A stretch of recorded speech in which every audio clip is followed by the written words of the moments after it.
What shall we do? They will certainly hear that you have come, so do what we tell you. There are 4 men with us who have made a vow.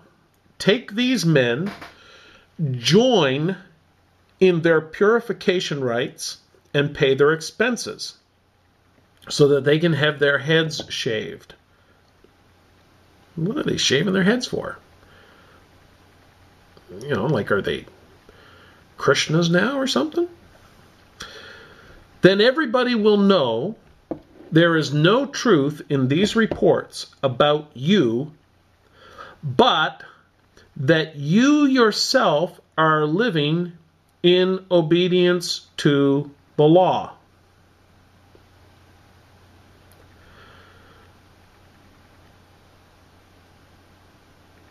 What? Paul was essentially being asked, no, told,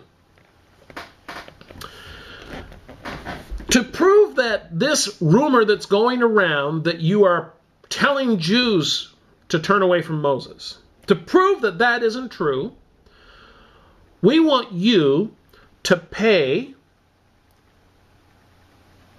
for these 4 brothers to go and participate in, essentially, I guess what would be a voluntary taking on of a vow. And I believe I would be correct in saying that this would be a Nazirite vow that they would be undertaking. And they would shave their heads, and then the hair that grew out during the period of the vow would then be shaved and offered, and so on and so forth. I think that's how it goes. Now, the point is that this all took place at the temple. The purification rites, the paying of their expenses. Remember the money? Remember those dirty old money changers that JC drove out of the temple? Well, that's who they had to deal with to do this deal. And he says, then everybody will know that when you go and do this, when you go and participate and actually pay for these 4 brothers here who want to perform this. And my speculation, and that's all it is, my speculation is that these were 4 Jews who traveled from a distance, weren't able to bring their own sacrifices, and were expected when they arrived at Jerusalem to acquire the said sacrifices by purchasing them through the money changers. And that, and so in this particular case, these 4 men who wanted to participate in further, in making, in furthering their Torah observancy, they wanted to perform a vow. And this is something that Torah observant Jews would do. This is not something that, a Christian would do. A Christian wouldn't go to the temple and do this. This is something that somebody who takes the laws of Moses seriously, because this is about observing the laws of Moses. And so Paul is being told this is what you need to do in order to prove the point that what they've been told is not true.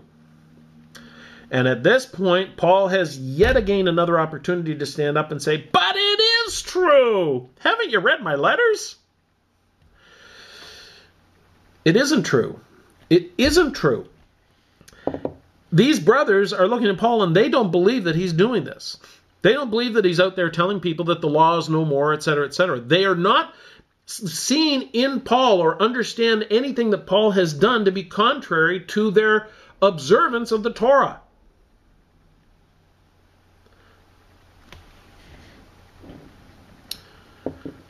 And he explains, and to close off this section, as for the Gentile believers, we have written to them our decision, Acts 15, that they should abstain from food sacrificed to idols, from blood, from meat of strangled animals, and from sexual immorality. And so he's saying, we know, because we gave you the letter, you went out, and this is what you told Gentiles to do.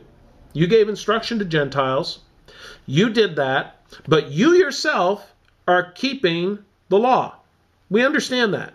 We're all clear on that. We're not on a different page, we're on the same page.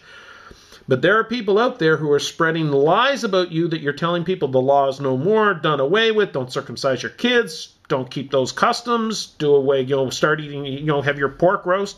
whenever you want. And oh yes, and we'll see you Sunday for church. No, Paul wasn't doing that at all. By his example and practice, Paul was observing the law according to these Torah-observant Jews in Jerusalem. And that clearly what we have is a contradiction in understanding Paul's letters. If we read Paul's letters and come to a conclusion that Paul's belief is different than his practice, as we see here clearly in the book of Acts, and I'm going to tell you something, I will take practice over ideology any day of the week.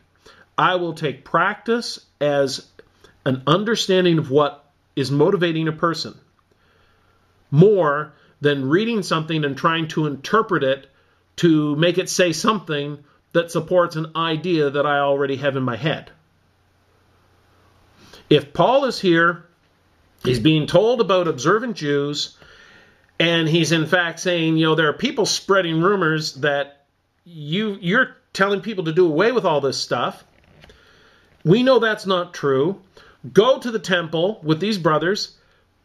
Take upon yourself this vow to demonstrate that this isn't true, that you yourself are living in conformity to the law. Paul has an opportunity to say, not once, not twice, but more than half a dozen times in here, stop the presses, guys. You got it all wrong. Didn't you get my letter? Acts chapter 21-26, the next day, Paul took the men and purified himself along with them. Then he went to the temple to give notice of the date when the days of purification would end and the offering would be made for each of them. When the 7 days were nearly over, some Jews from the province of Asia saw Paul at the temple, and they stirred up the whole crowd, seizing him because, and just to jump ahead, they had mistakenly assumed, because they had seen Paul with non-Jews in Jerusalem, they had assumed that when he went to the temple, that he had snuck these non-Jews into the temple, which would not have been permitted, or into an area of the temple that they would not be permitted in. And so everybody got all upset. But it was all over, essentially, an assumption that they had made. But the real critical point here that often gets overlooked is the fact that Paul actually did go into the temple, actually did offer sacrifices. And this goes to the whole claim that somehow when JC was on the cross, sacrifices were done away with. These people were offering sacrifices.